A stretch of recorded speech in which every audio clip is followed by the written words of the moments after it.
ప్రభువా నా మాట ఆలకించము, ప్రభువా నన్ను చూడని అనుకుంటాం మనము. కానీ దేవుడు చూసేవి ఎప్పుడు చూస్తాడంటే మన చేతులు పరిశుభ్రంగా ఉంటేనే దేవుడు చూస్తాడు. బోలేసు మహారాజ్కి, బోలేసు మహారాజ్కి. మాట అర్థమైనా? రెండవ మాట చూస్తాం. అదే దావీదు రాసిన కీర్తన 51వ కీర్తన 10వ వచనం చూద్దామా? అక్కడ భక్తుడు ఏమంటున్నాడు? 51:10. దేవా నాయందు శుద్ధ హృదయము కలగజేయము, నా అంతరంగములలో స్థిరమైన మనసును నూతనంగా. ఏమంటుంది చక్కగా? ఏమంటున్నాడు పరమశంలో? ఏమంటున్నాడమ్మా మరోసారి? దేవా నాయందు ఏ హృదయం కావాలమ్మా? శుద్ధ హృదయము.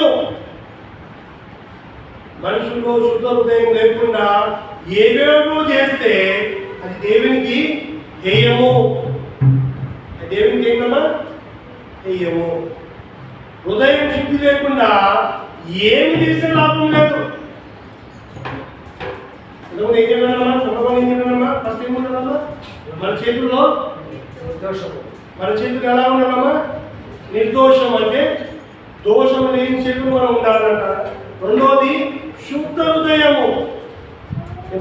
రెండోది శుద్ధ హృదయం అంటే పాపము లేని హృదయము, పాపము ఆలోచన లేని హృదయము, మంచి హృదయము. యేసయ్య బిడ్డలుగా మనం జీవిస్తే మంచి హృదయం కలిగి జీవించాలి.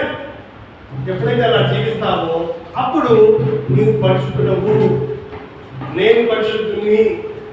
అప్పుడే ప్రభువు మన మాట వింటాడు. ఇవి లేకుండా మనం ఏం చేసే లాభం లేదు.